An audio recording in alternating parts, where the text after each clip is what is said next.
10년이 지나면 돈의 양이 2배가 된다는 건 10년 동안 내 재산이 2배가 늘지 않으면 나는 우리나라 부자 순위에서는 뒤로 밀린 거가 되는 거예요. 돈의 양이 점점 늘어나는 이유는 시중에 돈을 계속 부어주는 3개 정도의 수도꼭지가 있기 때문입니다.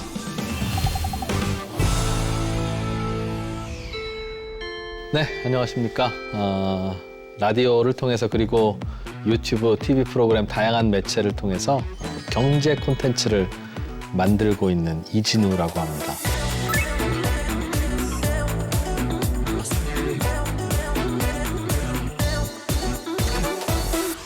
여러분들은 어릴 때 기억을 한번 떠올려 보시면 나 빨리 어른이 되고 싶어 라는 생각을 아마 하셨을 거예요. 어른이 되면 제일 좋은 게 학교 안 가도 되는 거고 시험 안 봐도 되는 거고 공부 안 해도 되는 거잖아요. 그런데 저도 그럴 것 같아서 어른이 됐을 때 참 좋았는데 어른이 되니까 계속 공부할 게 많더군요. 그래서 저희가 준비한 이 나의 두 번째 교과서라는 이 프로그램은 어른이 되더라도 공부를 해야 될 것 같은, 해야 할 게 많은 그런 어른들을 위한 프로그램입니다. 학교 다닐 때는 굉장히 많은 과목을 배웠는데요.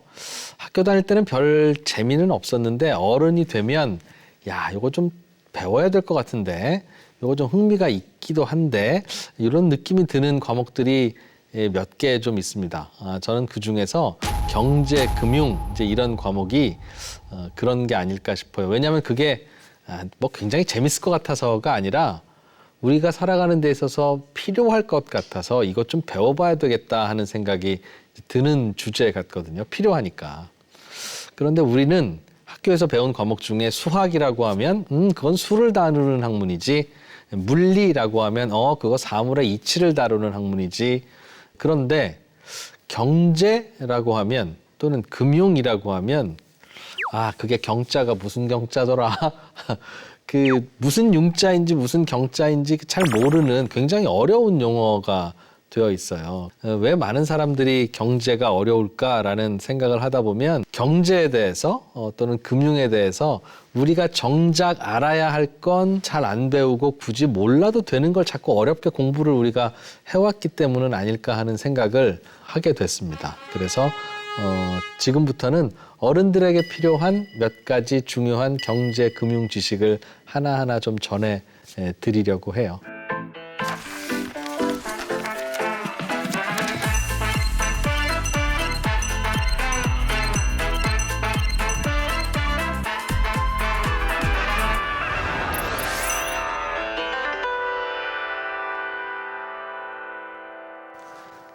일단 제가 퀴즈를 먼저 하나 드리겠습니다. 우리나라에 지금 돈이 얼마나 많을까요? 즉 돈이 얼마나 많이 풀려 있는지 혹시 아세요? 돈 되는 물건 말고 그냥 돈. 그러니까 그런 돈은 금융기관에 들어있겠죠. 이거를 금융기관 유동성이라고 하고 그 통계를 한국은행이 매번 내고 있는데 한국은행 통계를 보면 2024년 여름 기준으로 우리나라에 풀려 있는 그런 금융기관 유동성은 무려 5,500조쯤 됩니다. 10년 전에는 지금 5,500조의 대략 절반 정도인 2,700조 원쯤 있었고요. 그보다 10년 전인 지금으로부터 20년 전에는 그 돈의 절반인 대략 한 1,250조 원 정도 있었어요. 그러니까 우리나라에 풀려 있는 돈은 지금 5,500조인데 이게 10년 전에는 이거의 절반이었어요라는 말은 지난 10년간 우리나라에 풀려 있는 돈의 양이 2배 늘어났다는 그런 뜻 아니겠습니까? 그리고 그 전 10년 동안에도 2배가 늘어났다는 거니까 앞으로 10년에도 2배가 늘어날지는 알 수 없지만 대략 흐름을 보면 2배쯤 늘어날 것 같죠? 지금의 한 2배인 5,500조의 2배면 얼마예요? 1경원이 조금 넘는 그런 돈이 아마 풀려 있을 거다 이렇게 예상할 수 있겠습니다. 10년이 지나면 돈의 양이 2배가 된다는 건 이게 무슨 말이죠? 10년 동안 내 재산이 2배가 늘지 않으면 나는 우리나라 부자 순위에서는 뒤로 밀린 거가 되는 거예요. 내가 갖고 있는 자산도 이 늘어나는 돈의 양의 속도에 최대한 맞춰서 불려줘야 돼요. 이른바 이 재테크가 그래서 의무가 되는 겁니다. 투자를 잘해야만 살 수 있는, 어찌 보면 우리 인류의 역사에서 투자를 잘해야 본전인, 투자를 잘하지 않으면 퇴보하는 굉장히 드문 세대에 우리는 이제 들어와서 살고 있는지도 모르겠어요.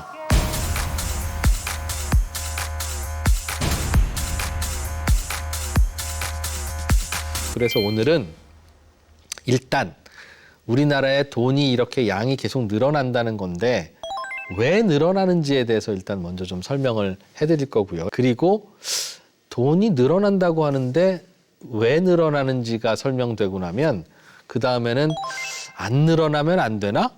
이렇게 늘어나면 어떤 일이 벌어지지?로 자연스럽게 우리의 관심이 이어질 겁니다. 그 이야기까지 오늘 해드릴게요.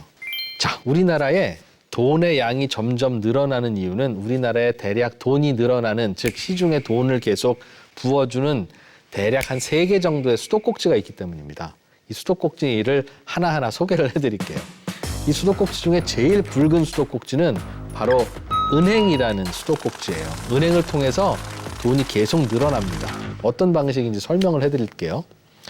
내용을 좀 단순하게 만들기 위해서 어떤 마을을 가정을 해봅시다. 어떤 마을에 아주 작은 마을이라 마을 사람들이 몇 명 없어요. 그냥 일가족 하나 정도가 살아요. 할머니 한 분 계시고 할머니 아들 4명이 살고 있는 작은 마을이라고 가정을 하죠. 그런데 어느 날 할머니가 돌아가셨어요. 돌아가시면서 할머니가 갖고 계신 금덩어리 하나를 자, 이건 큰아들이 써라 하고 큰아들한테 주셨어요. 큰아들은 금덩어리가 생겼잖아요. 이게 얼마짜리일까? 와, 한 1억 원어치 정도 돼요. 그래서 그 금덩어리를 시내에 나가서 팔아서 돈 1억 원을 만들어서 그 마을로 돌아왔는데 그 마을에는 은행도 하나 있었습니다. 이게 현대식 은행이라고 생각하시면 돼요. 일단은 할머니가 물려주신 금 한 덩어리를 1억 원으로 바꿔서 그 은행에 예금을 했어요. 이 은행에 있는 돈의 양은 총 얼마일까요? 즉, 이 마을에 풀려있는 금융기관 유동성은 얼마나 될까요? 하면 간단합니다. 그냥 1억 원이에요, 1억 원. 왜? 큰아들이 처음으로 은행의 고객이 돼서 1억 원을 예금했잖아요. 자, 그런데 지금부터 이 마을에 돈이 늘어나기 시작합니다. 보세요. 큰 아들이 은행에 1억 원을 예금했는데 그 다음 주 월요일에 그 둘째 아들이 은행에 찾아갔어요. 은행장님, 저 얼마 전에 돌아가신 할머니 둘째 아들입니다. 1억 원만 좀 대출을 해주세요. 제가 사는 집을 담보로 맡길게요, 은행장님. 그랬더니 은행장님은 잠깐 고민을 해요. 보니까 집이 경매로 넘겨도 한 1억 원 나올 것 같아요. 그래서 둘째 아들한테 1억 원을 빌려줍니다. 어떻게 빌려줬을까요? 둘째 아들 명의로 통장을 만들어주고 둘째 아들 통장에 1억 원이라고 써서 줬습니다.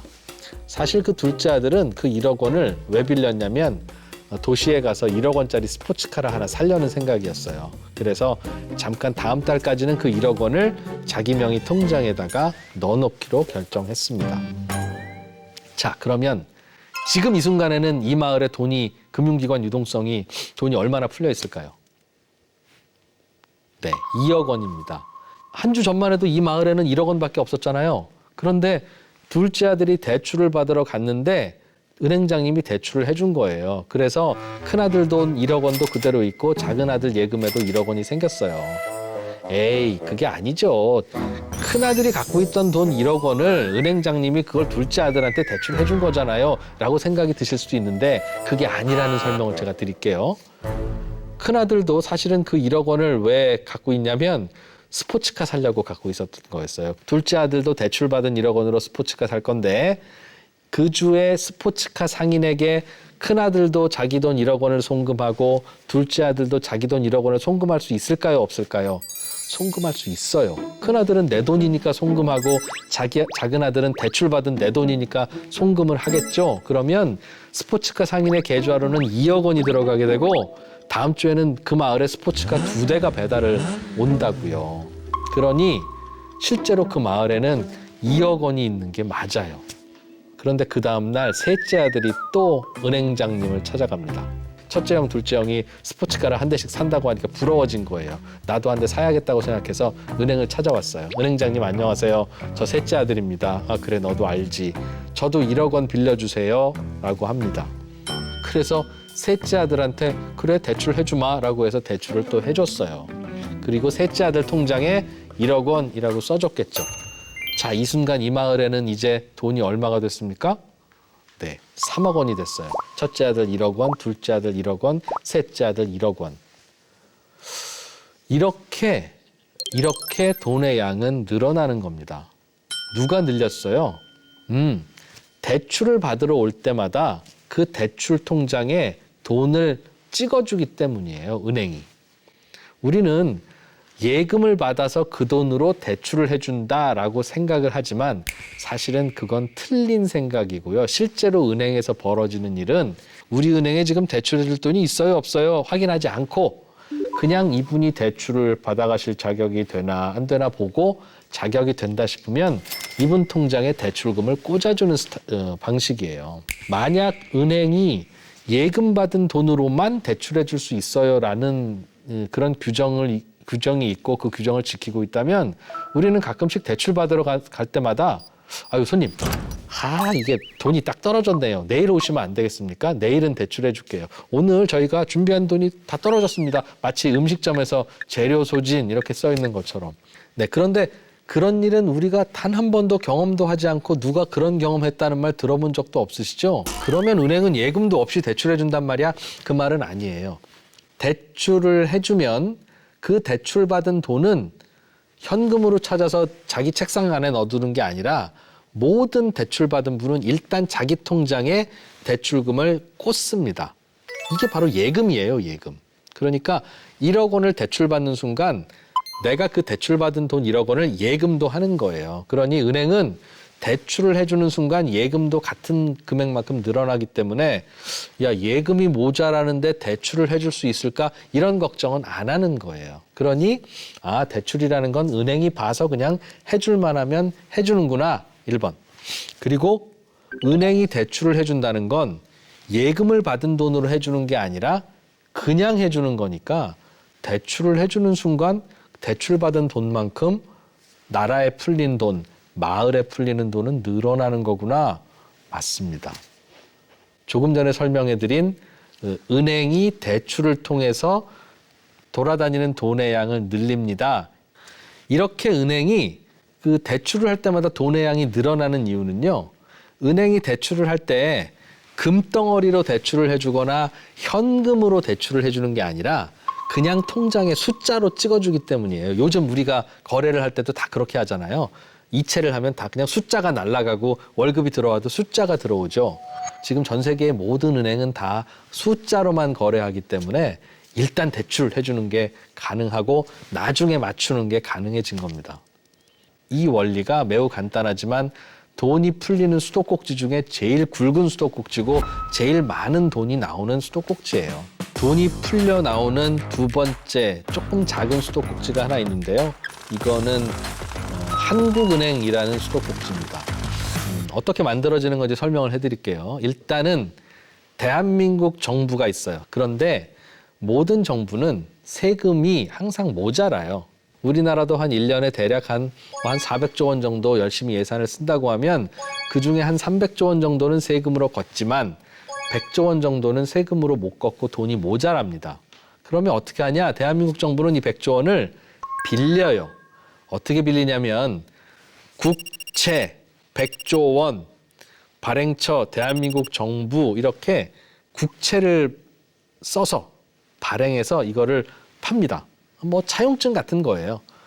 그래서 시중에 있는 돈을 대한민국 정부가 걷어들여서 그 돈으로 예산을 쓰죠. 근데 여러분 혹시 국채 사보신 적 있으십니까? 없으시죠? 사실 국채는 개인이 사지는 않고 개인이 사는 경우는 거의 없어요. 그런데 주로 이제 은행들이 사는데 은행들은 무슨 돈으로 사냐 하면 우리가 예금한 돈의 일부로 사요. 우리가 예금한 돈의 일부는 대출로 나가기도 하지만 이렇게 국채를 사들이기도 합니다. 그러니까 그 과정에서는 국민들의 호주머니에 있는 돈이 은행을 거쳐서 대한민국 정부로 갔다. 이제 이렇게 생각하면 되니까 그 과정에서는 돈이 늘어난 게 없죠. 그런데 은행은 돈이 좀 필요할 때마다 이 국채라는 증서를 가지고 한국은행에 가서 야, 내가 1조 원어치 지금 국채를 갖고 있는데 요거를 담보로 맡기고 내가 1조 원쯤 급전을 쓰면 안 될까? 이런 거래를 합니다. 그러면 한국은행은 은행이 갖고 있는 국채 1조 원이라고 하는 증서를 담보로 받고 은행한테 1조 원을 내줍니다. 이 1조 원을 어디서 만든 거예요? 한국은행이 그냥 만든 거예요. 찍은 거예요. 정부가 국채를 발행해서 시중자금을 가져갈 때는 그냥 시중자금이 정부 주머니로 들어간 거니까 돈의 양이 늘어나지 않는데 정부가 발행한 그 국채를 은행이 한국은행에 갖다 제시하면서 돈을 받아오는 순간 그때는 세상에 없었던 돈이 세상으로 풀려 나오는 거예요. 물론 은행이 돈이 없어서 그 국채를 담보로 맡기느냐 그럴 때도 있고 시중에 돌아다니는 돈의 양을 조절하기 위해서 시중에 돈이 좀 부족하다 그러면 한국은행이 전화합니다. 어이 은행 당신들 그 국채 갖고 있는 거 있지? 요즘 시중에 돌아다니는 돈이 좀 모자라는 것 같으니까 나한테 갖고 와 내가 돈으로 줄게 하면 그 국채 갖고 가서 다시 그 돈 받아서 시중에 뿌리고 시중에 돌아다니는 돈의 양이 좀 많은 것 같으면 한국은행이 또 전화합니다. 은행 잘 있지? 지난번에 그 맡겨놓은 그 국채 다시 내가 내줄 테니까 돈 가지고 오세요 라고 하면 은행은 갑자기 전화를 하고 그래 하면서 또 그 돈을 가지고 가서 맡겼던 국채를 돌려받고 그 돈을 돌려주죠. 그러니까 사실은 지금 한국은행이라고 하는 이 수도꼭지는 돈이 풀려 나오기도 하고 또 시중에 있는 돈이 거꾸로 감겨 들어가기도 하는 이제 양방향으로 움직이는 이제 수도꼭지인 거예요. 그러나 이제 시중에 돈이 풀려 나오는 기능도 하니까 이제 두 번째 수도꼭지라고 제가 설명을 해드리는 거죠. 그리고 우리나라에 돈이 또 들어오는 돈의 양이 늘어나는 세 번째 수도꼭지가 하나 더 있는데 이건 외국으로부터 들어오는 돈입니다. 우리는 외국하고 거래를 하잖아요. 그러면 외국으로부터 달러가 들어옵니다. 그런데 이 달러가 달러인데 우리나라 통화량을 늘립니다. 원화의 통화량을 늘린다는 거예요. 이 구조를 좀 단순하게 해야 되니까 요런 구조를 한번 생각해 보죠. 임진왜란 직후에 네덜란드 상인 하멜이라고 하는 분이 우리나라를 오려고 했던 건 아닌데 어쩌다 길을 잃어서 우리나라에 표류를 해서 이제 몇 년간 머물다 가셨다는 이야기가 있어요. 그 이야기를 상상으로 한번 만들어 볼게요. 우리나라에 그분 하멜이라는 분이 실제로 왔는데 그분은 $10,000 정도를 갖고 있었어요. 조선에 표류했으니까 이제 왔으니까 우리나라에서 먹고 자야 될 거 아니겠어요? 그런데 그럼 우리나라 돈이 있어야 되는데 원화가 있어야 되는데 $10,000밖에 없으니까 이걸 우리나라 돈으로 바꾸고 싶겠죠? 그런데 하멜이 여러분 이 $10,000를 좀 조선 돈으로 바꿔주십시오라고 하면 누가 바꿔주겠습니까? 그러면 이제 매일 울기 시작하겠죠. 막 시끄럽게. 그래서 정부가 그 하멜님이 갖고 계신 $10,000를 알았습니다 하면서 우리나라 돈으로 바꿔줍니다. 그 순간 우리나라에는 없던 돈 $10,000에 해당하는 우리나라 돈이 풀려 나오는 거예요. 그러나 하멜이 우리나라에서 계속 살지는 않겠죠. 자기 나라로 돌아가겠습니다라고 하고 이제 그동안 뭐 쓴 돈도 있지만 번 돈도 있고 하니까 이만큼이 이제 우리나라 돈이 남아 있으면 이 우리나라 돈 다시 드릴 테니까 옛날에 내가 갖고 표류했던 $10,000 다시 돌려주세요라고 하면 하멜이 들고 있던 우리나라 돈은 다시 정부 주머니로 들어가고 정부는 어차피 그 돈 쓸 일 없으니까 다시 금고에서 넣어놓지 않겠습니까? 그러면 이제 우리나라에서 돌아다니던 그 돈이 하멜이 들고 있던 돈의 양만큼의 돈이 다시 이제 사라지는 거예요. 다시 말씀드리면 우리나라에 외국인이 달러를 갖고 들어오면 그 달러를 우리나라 돈으로 바꿔야 되는데 그 순간 그 달러의 양에 해당되는 만큼의 돈이 우리나라에는 새로 풀리고요. 그 사람들이 저는 다시 고향으로 갈래요 하면서 우리나라 돈을 반납하고 외국 돈을 가져가는 순간 반납된 돈은 우리나라에서는 사라지는 이제 그런 구조입니다.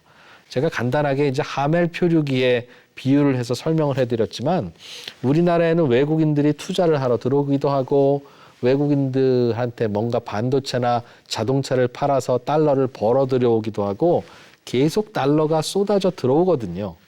그럼 이렇게 달러가 쏟아져 들어오면 예를 들면 S전자가 반도체를 팔아서 달러를 벌어왔다 하면 이 달러는 S전자는 자기들이 갖고 있어봐야 소용이 없어요. 이 돈을 원화로 바꿔서 직원들 월급도 주고 하청업체 대금 지불도 해야 될 텐데 외국에서 벌어 들어온 달러를 가지고 외환 시장에서 원화로 자꾸 바꿔가면 무슨 일이 벌어지냐면 외환 시장의 달러는 계속 늘어나고 그러다 보니 외환 시장에서 달러의 가치가 떨어지게 됩니다.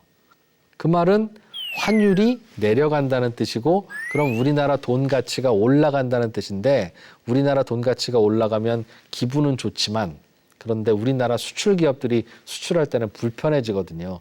그걸 아는 정부가 S전자가 새로 벌어 들어온 달러만큼 외환 시장이 흔들리지 않게 하기 위해서 정부가 한국은행이 돈을 찍어서 준비하고 있다가 그 달러를 원화로 바꿔줘요. 달러가 들어오면 그 달러를 한국은행이 그냥 사들입니다. 사들이고 이제 그 달러가 나가려고 할 때 또는 뭐 외국인들이 투자를 멈추고 돌아가려고 할 때 그 달러가 모자라면 다시 이제 그 외환 시장에 뿌려주는 이제 그런 역할을 하고 있어요. 그러니까 현실적으로 실제로는 외국에서 들어온 돈의 양만큼 한국은행이 흡수하니까 우리나라의 돈의 양이 그것 때문에 늘어나지는 않는데 구조적으로는 한국은행이 흡수하지 않으면 실제로 외국에서 들어오는 돈의 양만큼 우리나라에 풀려나오는 돈의 양은 늘어날 수밖에 없는 거예요.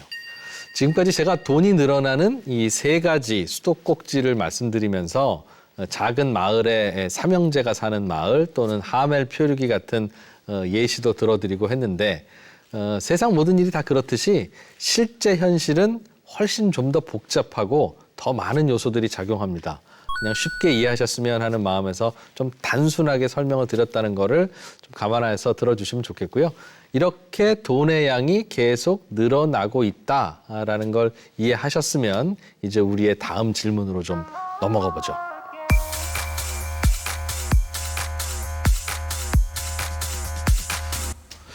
제가 이 통화량이 늘어나는 걸 굳이 이렇게 자세하게 설명을 해드린 이유는 앞으로도 통화량이 계속 이렇게 늘어날까요? 아닐까요? 라는 질문에 대해서 여러분들이 스스로 답을 하실 수 있도록 하기 위해서예요. 통화량이 왜 늘어난다고 말씀드렸어요? 1번, 은행이 자꾸 대출을 해주니까. 2번, 정부가 세금 거둔 것보다 더 돈을 쓰고 싶어 하니까. 3번, 외국에서 자꾸 달러가 들어오니까. 이 세 가지 이유인데 이 세 가지 현상이 앞으로 사라질까요? 아니면 앞으로도 계속될까요?를 생각해 보시면 이게 통화량이 앞으로도 계속 늘어날 가능성이 높겠네 라는 걸 아실 수 있을 겁니다. 자, 그럼 통화량이 시중에 풀려있는 돈의 양이 10년이면 2배가 될 정도로 계속 이렇게 늘어나는 그런 현상은 좋은 일일까요? 안 좋은 일일까요? 이걸 한번 생각을 해봅시다. 만약 통화량이 늘어나지 않으면 사실은 어떤 일이 벌어지냐면요. 우리나라는 인구도 뭐 많이 안 늘어나니까 5천만 우리 국민이 필요한 돈이라는 건 비슷비슷하니 정해져 있는 양만 계속 돌리면서 경제활동을 하면 어때? 라는 질문을 하실 수도 있는데 우리 경제가 성장하는 만큼 돈의 양이 같이 늘어나 줘야 그래야 우리는 그 늘어난 돈으로 이 경제활동의 결과인 재화와 상품들을 원활하게 구매할 수 있는 거라서 그래요.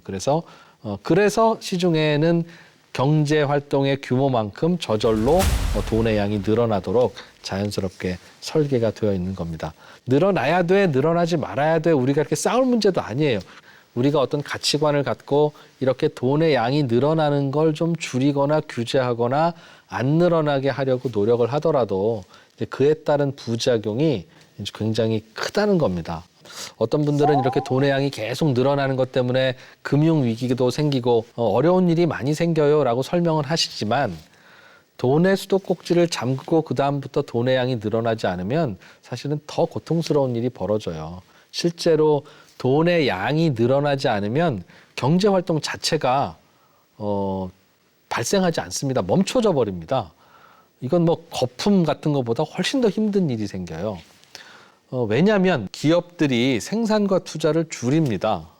그리고 그러다 보면 당연히 채용도 덜 하거나 안 하고 오히려 있던 사람도 내보내겠죠. 그러면 일자리도 부족해지고 돈 벌기는 더 힘들어지고 그러다 보면 성장이 아니라 생존하는 것 자체가 미션이 됩니다. 이제 그런 상황이 되면 많은 소비자들, 경제 주체들 중에 누가 먼저 타격을 입을까요? 부자인 사람보다는 돈이 없는 사람이 먼저 피해자가 될 가능성이 높습니다. 그래서 사실 자본주의가 성공적으로 유지되려면 돈의 양이 점점 계속 늘어나야 됩니다.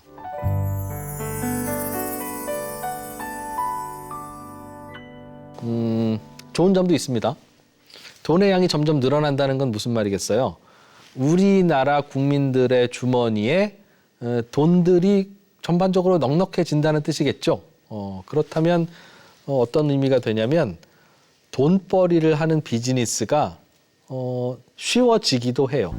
예전에는 생선을 비싸게 팔면 팔렸을까요? 안 팔렸을까요? 안 팔렸을 거예요.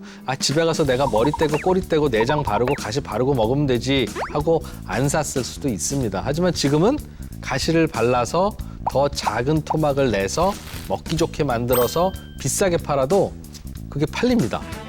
10만 원이 넘는 값비싼 빙수도 나오면 잘 팔려요. 야, 누가 그렇게 비싼 거 사 먹나 하시는 분도 계시겠지만 호텔 같은 데서는 실제로 그 가격에 빙수가 팔립니다. 그 이유는 사람들 주머니에 돈이 예전보다 많고 소득 수준이 높아졌기 때문에 이제 없어서 아끼던 시절에 비해서 다들 소비를 잘하고 그만큼 돈을 벌 수 있는 기회 자체가 그래서 더 많아졌다고 볼 수 있는 겁니다. 물론 경쟁도 굉장히 심해졌기 때문에 돈 벌기 쉬워졌다는 말에 체감이 잘 안 되실 수도 있겠습니다만 돈이 풀려 있는 양 그리고 사람들의 소비하는 성향 이것만 봐서는 예전보다 돈 벌기가 쉬운 조건이다라는 거죠.